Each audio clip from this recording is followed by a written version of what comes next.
quiero contarle una historia, hermano, de una ciudad muy antigua,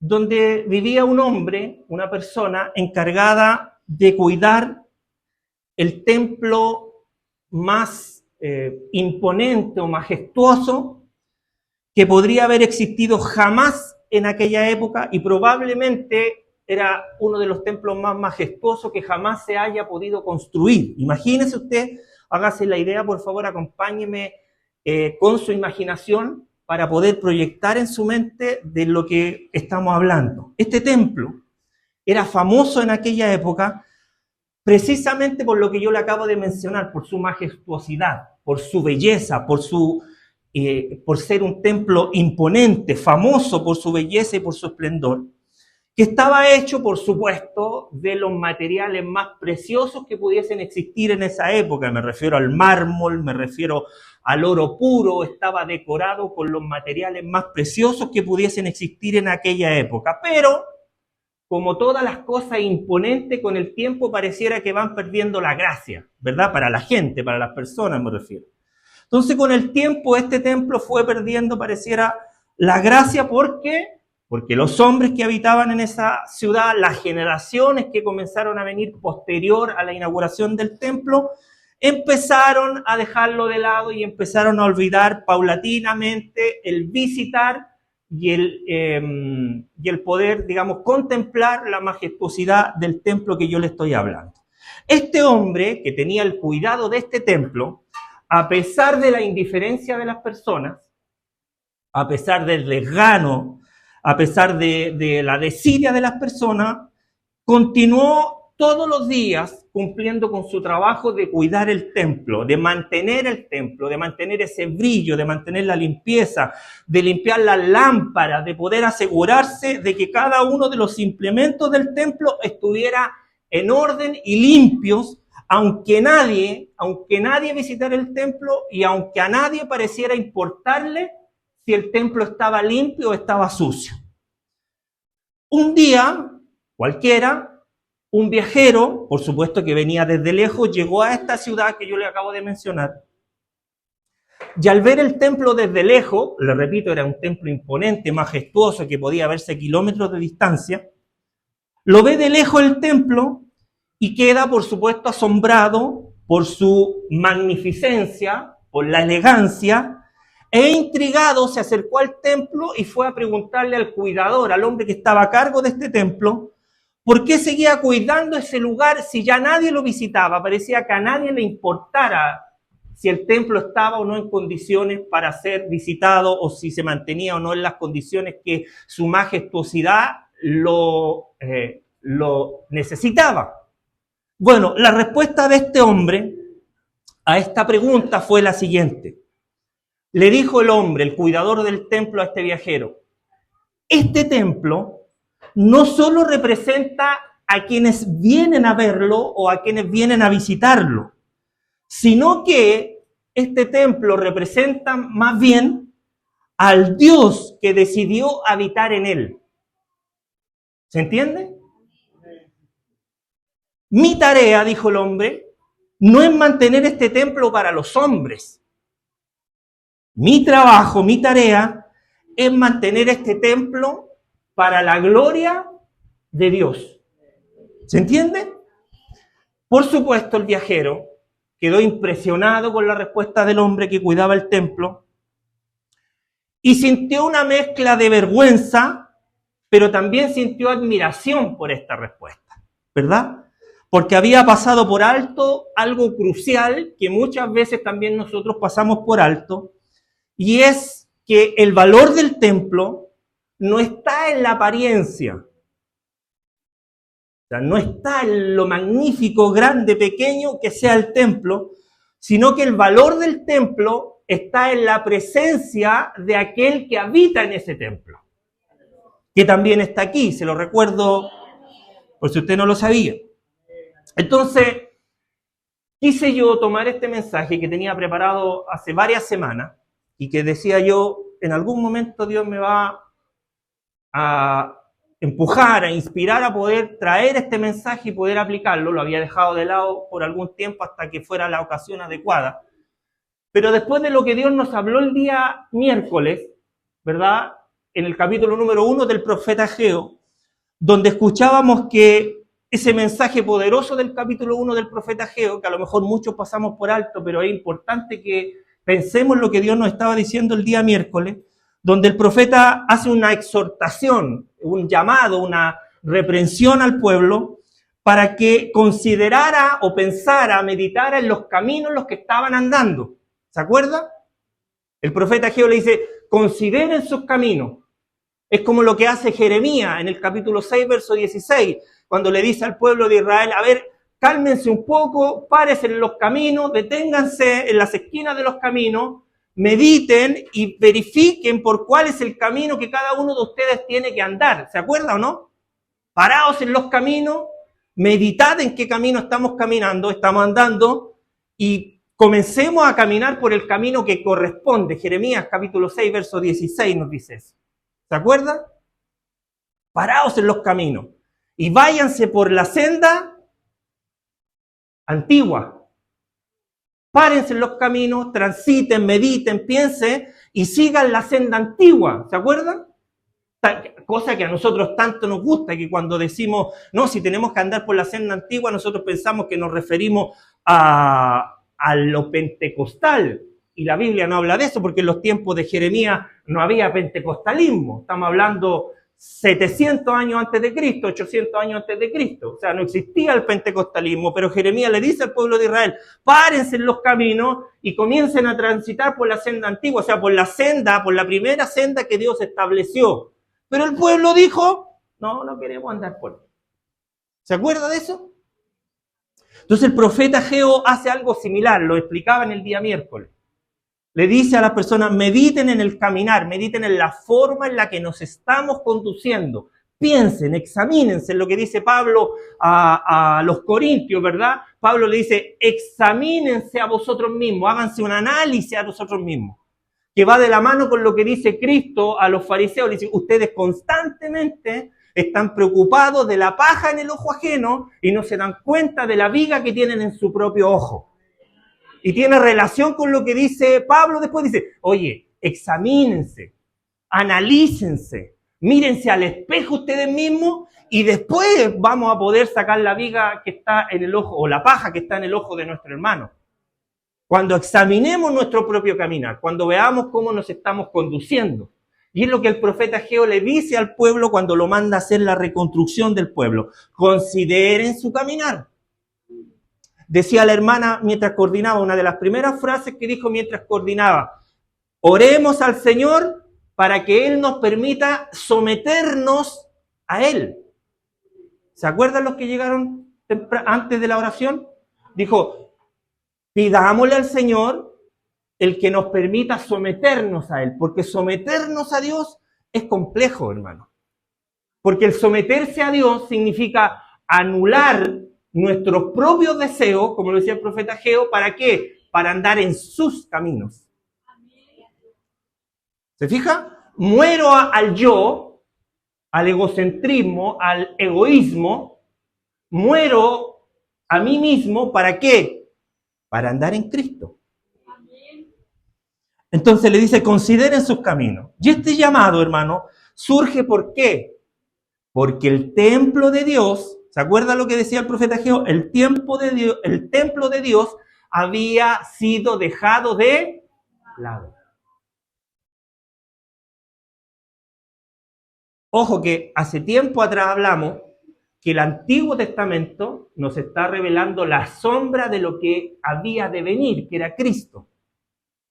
¿Cierto? Entonces Ageo le está diciendo, vamos juntos viendo si podemos encontrar a Cristo en esta historia, porque el templo de Dios había sido dejado de lado, mientras que el pueblo había dedicado todo su tiempo, todos sus esfuerzos a poder construir sus propias casas, o sea, sus propios intereses. Y Dios le muestra al profeta que al descuidar su templo, al descuidar su obra, me refiero a la obra de Dios, y al preocuparse de sus propios afanes, de sus propias ansiedades, lo que estaban haciendo era de cierta manera perder o limitar la bendición de Dios sobre sus propias vidas. ¿Se entiende? Entonces, cuando nuestra preocupación principal está enfocada en nuestros propios beneficios, en lo que nosotros queremos, en nuestras propias obras, en nuestras propias necesidades, y comenzamos a dejar de lado a Dios, lo que eso hace es limitar, anular o perder definitivamente la bendición de Dios sobre nuestras vidas. Y lo que nosotros buscamos, porque Cristo lo dijo así, debe ser primero el reino. Eso está establecido así. Eso no tiene un análisis más profundo que realizar.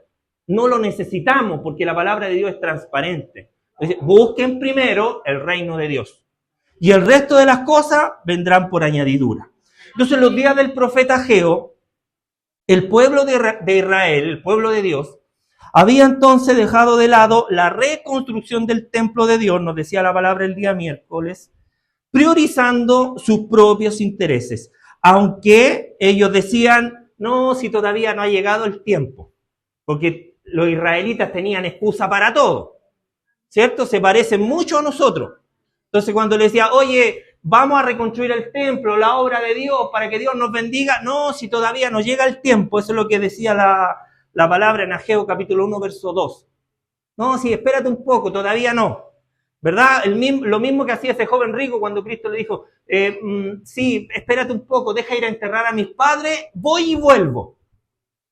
¿Verdad? Como cuando uno invita a nuestra familia y dice, oye, congreguemos, no, es importante que estemos delante de la presencia de Dios, es importante que vamos a la iglesia. No, si para qué tanto fanatismo.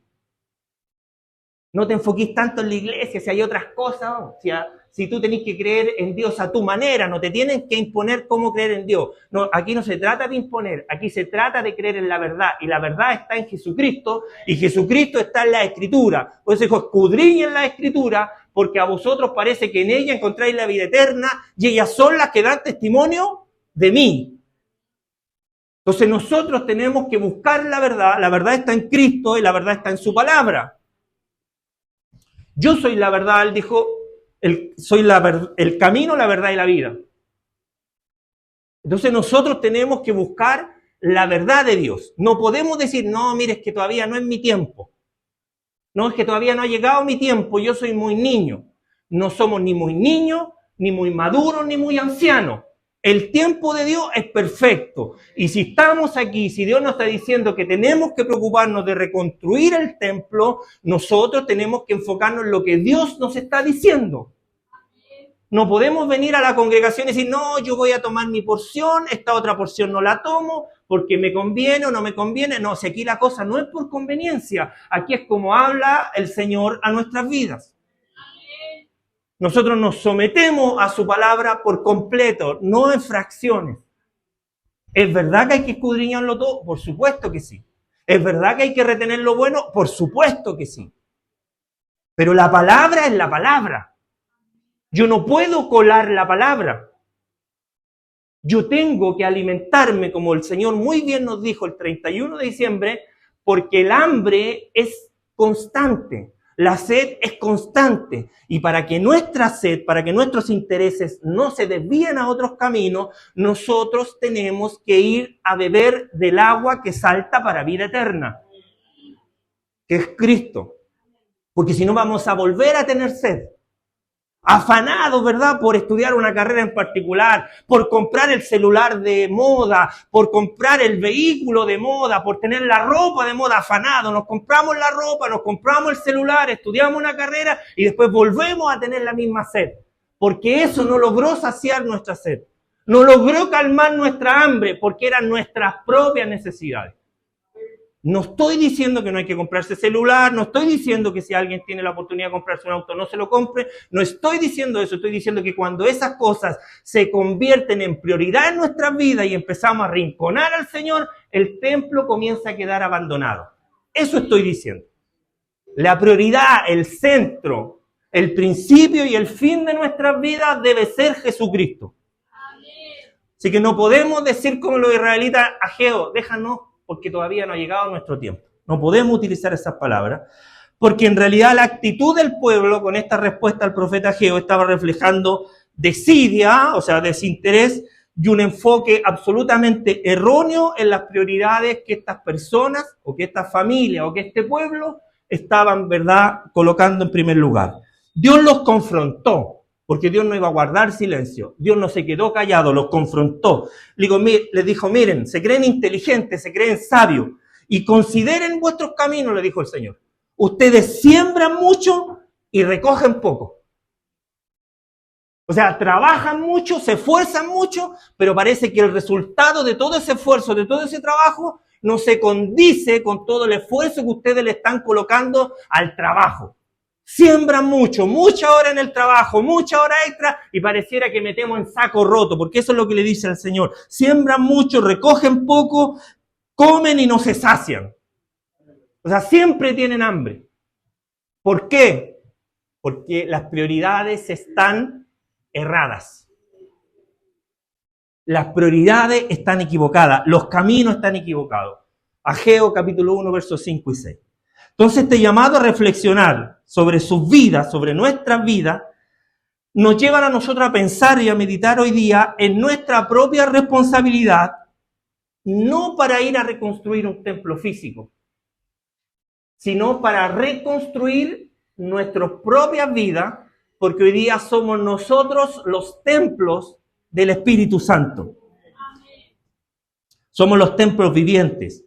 Hoy no hablamos de un templo físico como lo hizo Ageo, sino de nuestras propias vidas como morada de la presencia del Espíritu Santo en nosotros. Así como el pueblo fue llamado a restaurar lo que habían descuidado, lo que habían dejado de lado, nosotros hoy día somos llamados a permitir que Dios restaure nuestro espíritu, nuestra alma y nuestro cuerpo, porque somos seres integrales, espíritu, alma y cuerpo.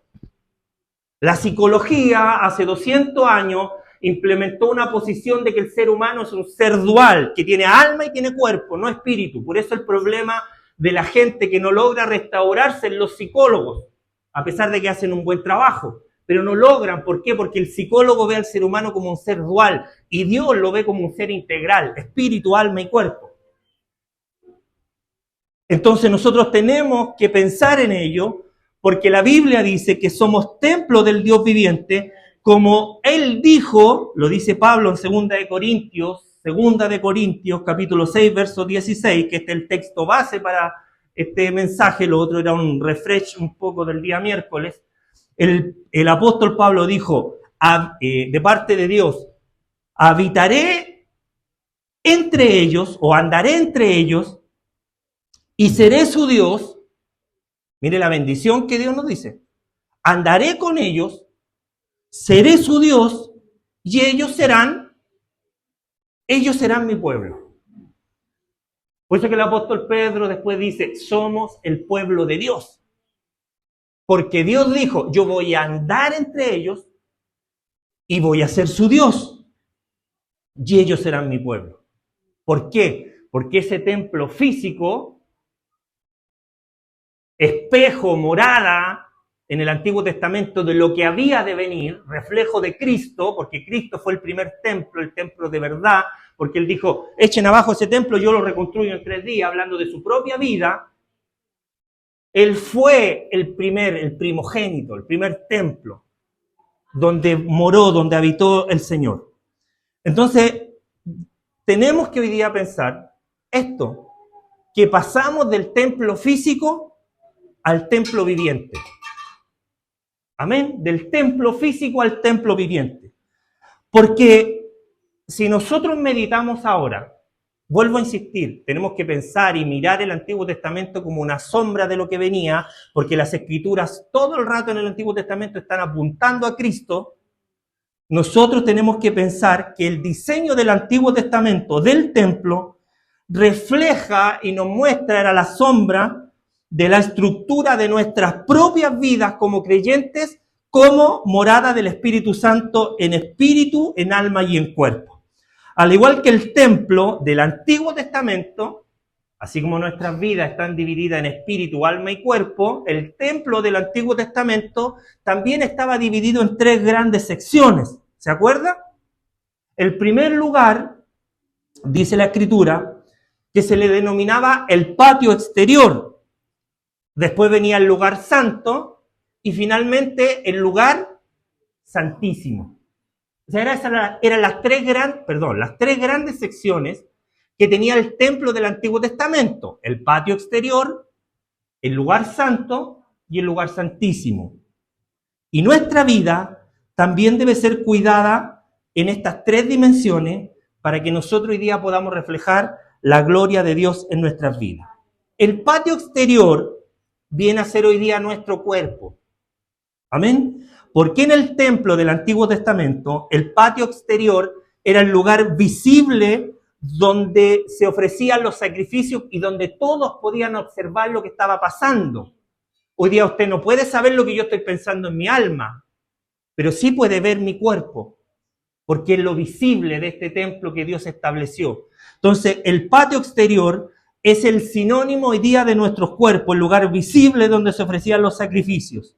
Y hoy nuestro cuerpo, hermano, representa un área visible también de nuestra adoración hacia Dios, donde nuestras acciones reflejan quién habita entre nosotros. O sea, las acciones de nuestro cuerpo no se pueden esconder. Yo no puedo ocultar lo que soy porque mis acciones me van a delatar.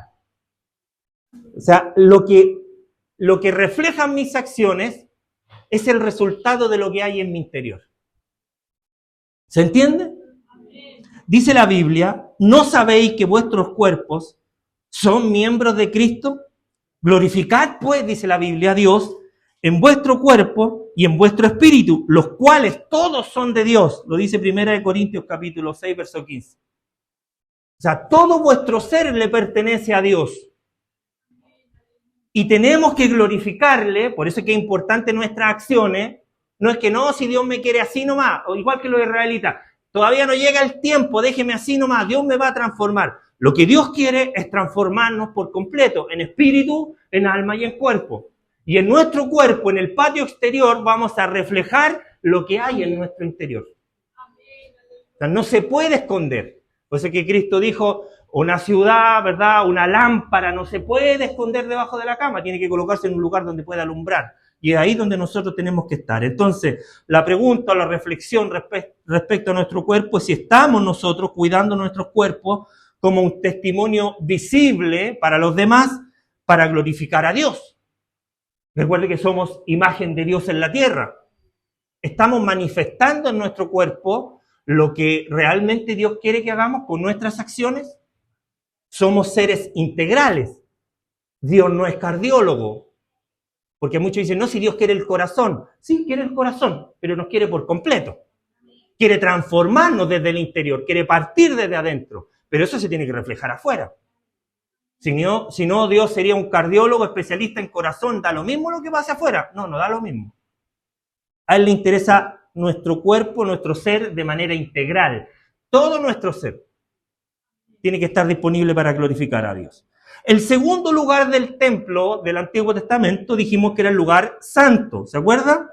Que viene a ser hoy día nuestra alma. Porque en el lugar santo era un lugar exclusivo para los sacerdotes y simboliza nuestra alma, nuestra mente, nuestras emociones y nuestra voluntad. Eso es lo que hay en nuestra alma. En este espacio, o era este el espacio, donde nuestras decisiones y pensamientos deben estar alineadas con su palabra, ¿verdad? Con el espíritu. Por eso es necesario que nuestra carne vaya menguando, nuestro cuerpo vaya menguando, que el espíritu crezca para que nuestra alma esté gobernada por el espíritu y no por la carne. ¿Se acuerdan? Lo hablábamos hace un tiempo atrás. ¿Cómo sabemos eso? Bueno, porque cuando enfrentamos una decisión difícil, ¿qué es lo que? Ay, nos empieza a doler el estómago, empiezan a temblarlo las piernas, nos empieza a doler la cabeza, nos empiezan a tiritar los brazos. ¿Por qué? Porque la carne está gobernando lo que hay en nuestra alma. Por eso es que el salmista dijo: mire, yo sé quién me gobierna, porque aunque ande en valle de sombra o de muerte, dijo, no va a temer mi corazón. Mi alma estará tranquila, estará confiada. ¿Y eso dónde se refleja? En nuestras acciones, en nuestro cuerpo. ¿Se fija que Dios es inteligente? sea, no vamos a dudar que Dios es inteligente, pero hizo las cosas de una manera integral.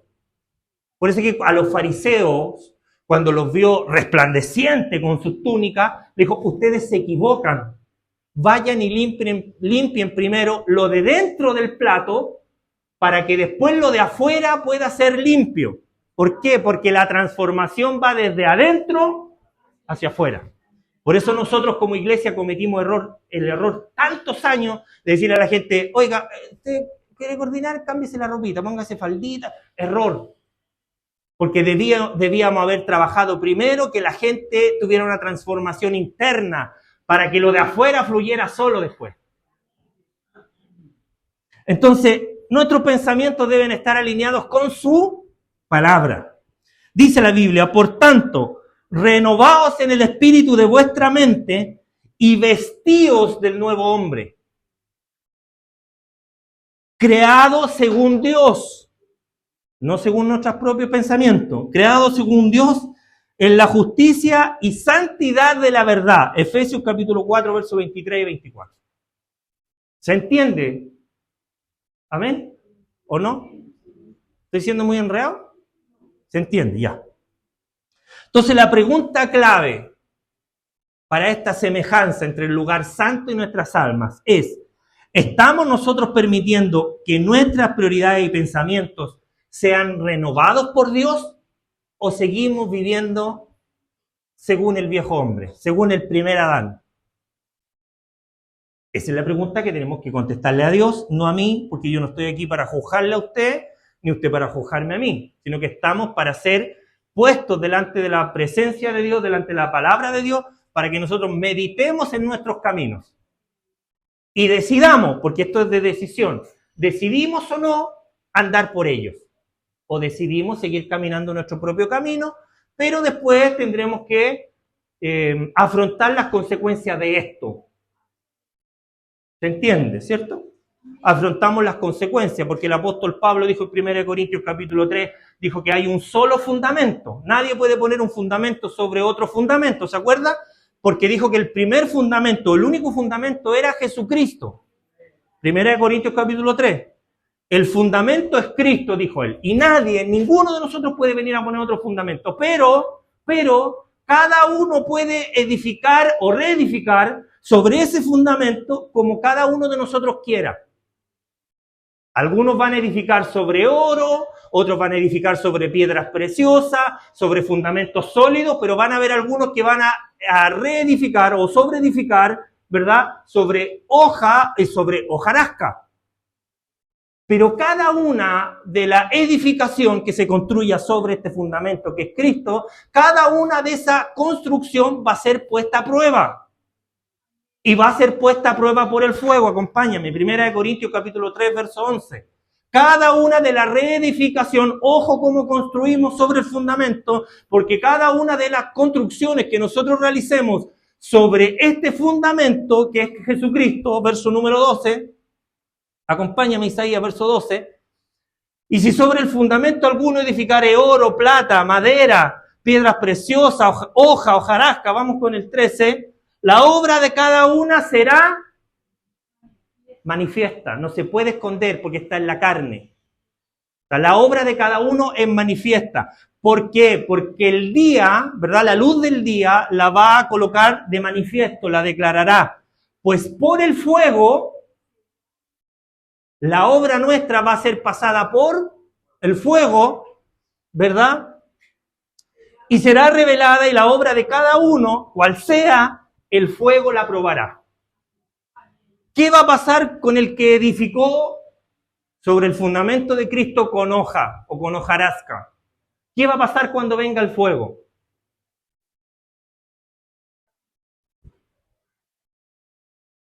Caput. Se perdió. Porque el que sobreedificó sobre el fundamento que es Cristo y edificó con oro, el oro cuando pasa por el fuego, ¿qué es lo que le ocurre al oro? Es purificado. El oro no se consume, se limpia con el fuego, ¿o no? Ya. Entonces nosotros tenemos que pensar, esta obra, esta sobreedificación del fundamento que fue puesto, que es Cristo, sobre nuestras vidas, Esa sobreedificación depende de cada uno de nosotros. ¿Amén? No es responsabilidad de Dios. ¿Amén? Somos conscientes de eso, ¿verdad? ¿Somos conscientes? Eso no es responsabilidad de Cristo. Tenemos que ser conscientes. Cada uno de nosotros sabe cómo sobreedifica sobre el fundamento. Y el día va a declarar, el día va a manifestar la edificación que nosotros realizamos sobre el fundamento que fue puesto, que es Cristo. El día la declarará, el día la manifestará. Y si nosotros, por desidia, por decir que todavía no ha llegado el tiempo, estamos construyendo sobre hojarasca, estamos construyendo con hoja, cuando venga el momento de la prueba, el momento del fuego, esa obra va a ser consumida. ¿Se entiende, verdad? ¿Entienden lo que o lo que Dios está tratando de explicarnos, verdad? Somos responsables de cómo edificamos. O sea, cómo estamos cuidando el templo. ¿Qué mantención le estamos dando al templo? Tercer y último lugar era el lugar santísimo, que viene a ser hoy nuestro espíritu. El lugar santísimo era el lugar donde se encontraba el arca del pacto. ¿Se acuerdan? Era un lugar especial que representaba la comunión misma, la comunión más profunda con nuestro Dios.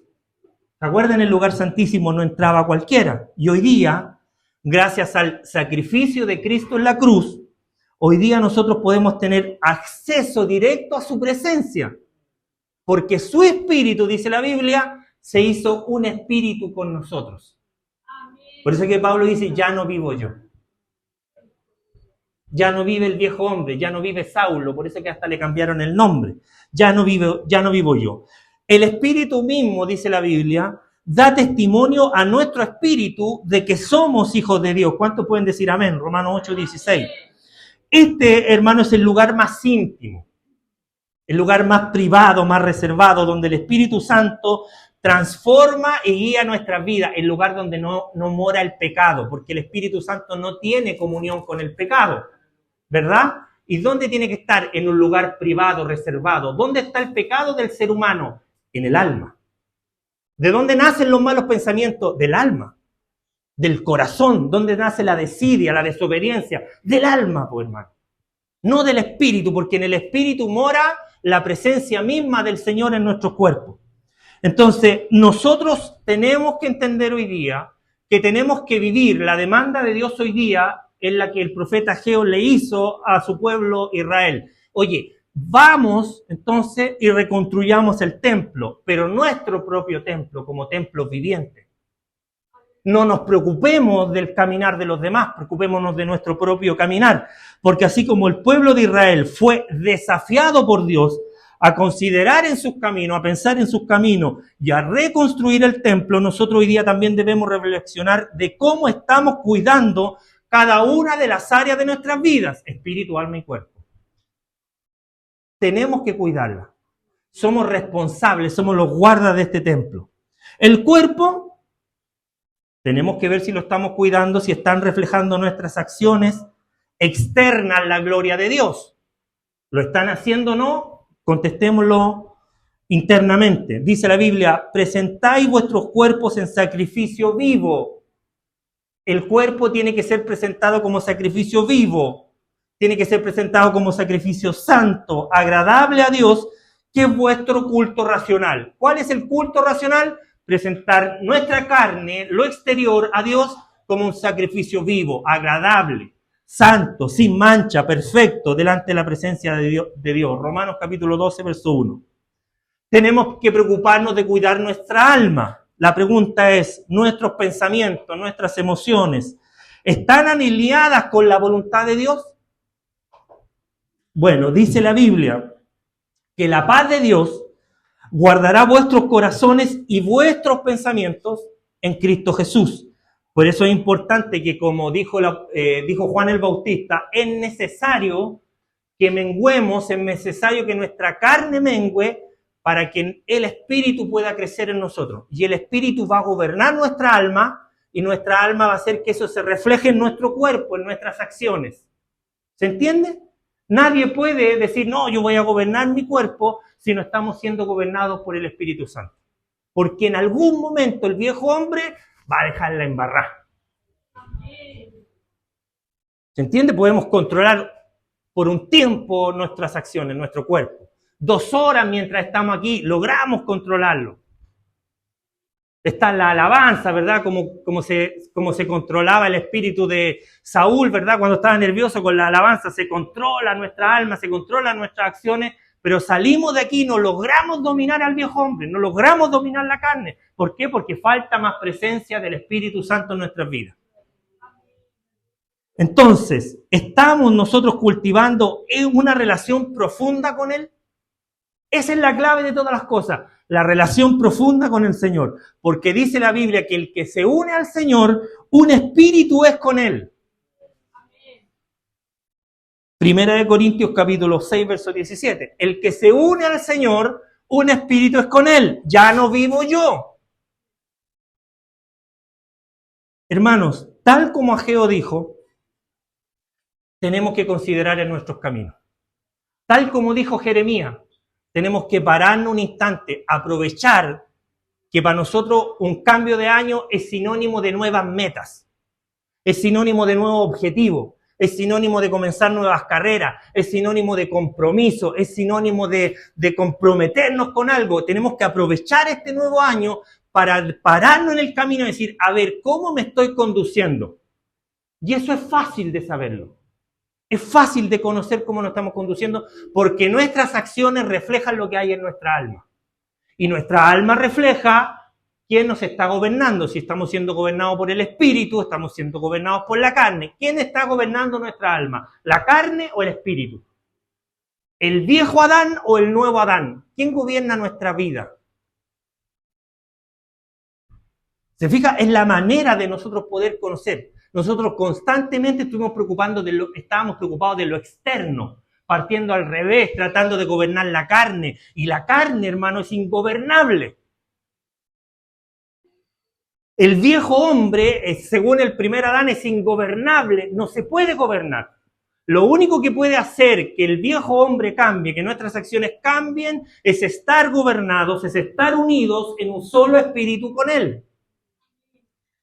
Y alimentar todos los días este espíritu para que el Espíritu Santo gobierne mi alma y mi alma pueda decir, alma mía, bendice al Señor. Si a mi espíritu le pueda dar órdenes al alma todos los días, alma, bendice al Señor. Alma mía, bendice al Señor. Y nuestros pensamientos, nuestras emociones, nuestras decisiones, nuestro comportamiento se alinee a lo que el Espíritu Santo nos dice, porque el Espíritu Santo es el único que nos lleva a la verdad y a la justicia. ¿Se entiende, hermanos? Consideremos en nuestros caminos. Nos dijo la palabra del Señor el miércoles, nos dice Jeremías en su capítulo número 6, verso 16, porque es tiempo preciso de evaluar nuestras acciones y reconocer si estamos o no reflejando su gloria. Nuestro mandato en esta tierra es ser la imagen, la gloria del Dios invisible en esta tierra. Porque la tierra gime esperando la manifestación de los hijos de Dios. ¿Quiénes son los hijos de Dios? Todos los que estamos aquí.